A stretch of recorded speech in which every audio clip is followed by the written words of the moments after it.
Chum TV.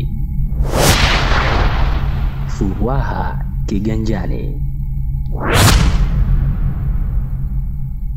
Wizara ya Afya Zanzibar kwa kushirikiana na Maisha Medis imeleta mradi wa mfumo maalum wa upatikanaji wa afya ya macho ambao utasaidia uimarishaji wa huduma za macho kwa jamii kupitia watoa huduma wa vituo binafsi na wauzaji wa maduka ya dawa.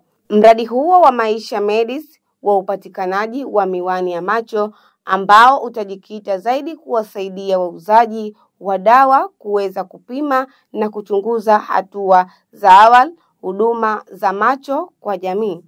Hapa mkurugenzi wa Maisha Medis Ibrahim Kilwanila amesema watu wengi katika nchi za Afrika ikiwemo Zanzibar wanakabiliwa na changamoto za afya na kimbilio lao kubwa ni kwenda katika maduka ya dawa kununua dawa.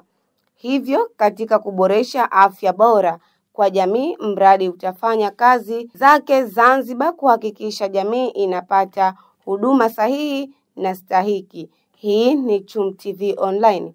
Usisahau kusubscribe, kulike, kucomment na kushare. Jina langu ni Subira Salu. Wananchi ambao wanakimbilia kule kwa ajili ya kupata huduma pale wanapohisi wana changamoto ya kiafya, tunakuwa hatuna njia ya kuhakikisha kwamba wanapata huduma stahiki.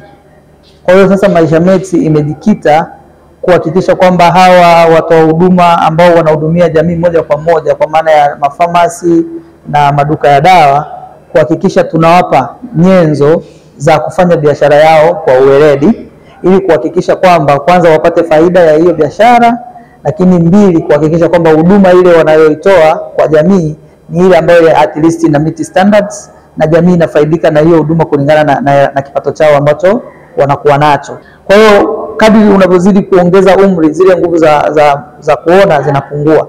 Kwa hiyo Maisha Medis tumekuja na huo mradi wa kugawa hiyo miwani ya kusomea ambapo tunashirikiana na Wizara ya Afya Zanzibar.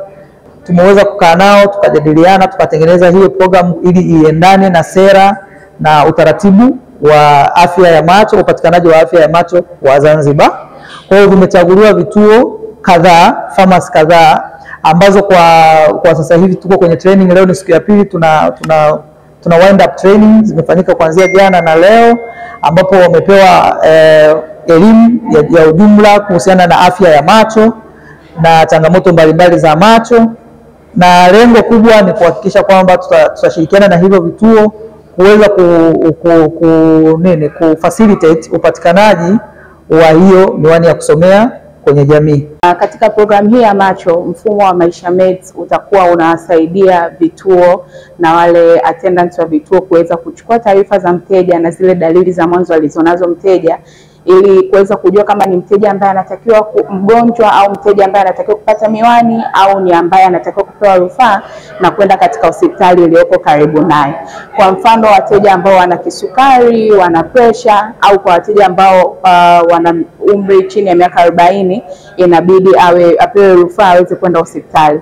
Lakini pia hata kwa wale ambao wana umri zaidi ya miaka 40 lakini wana dalili zingine za magonjwa, mfano kama macho, anakuja na dalili za macho yakiwa amevimba au ni mekundu au anapata maumivu makali sana ya kichwa au macho ni makavu yanawasha, huyu ni mteja ambaye kwenye kuandika dalili zake mfumo utamwelekeza anayemhudumia yule mgonjwa kwamba ampe rufaa ya kwenda hospitali iliyopo karibu yake.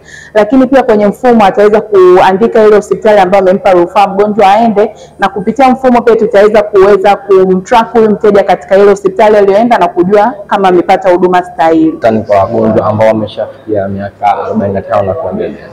Hii itasaidia kutambua wagonjwa ambao wana changamoto za kuona mbali na kuona karibu na kuwasaidia kupata tiba kama miwani ambazo zitawasaidia katika shughuli zao kama kusoma ama na kuendelea shughuli za kawaida.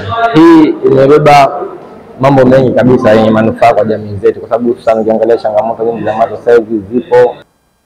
Tumehudhuria semina hii na tumejifunza mambo mengi kuhusiana na shida za macho na huduma za awali za kumpa mtu mwenye shida za macho. Na kusema kweli itatusaidia zaidi katika kufikisha hizi huduma kwa walengwa na biidhnillahi tutajitahidi na tupo tayari kufanya hicho.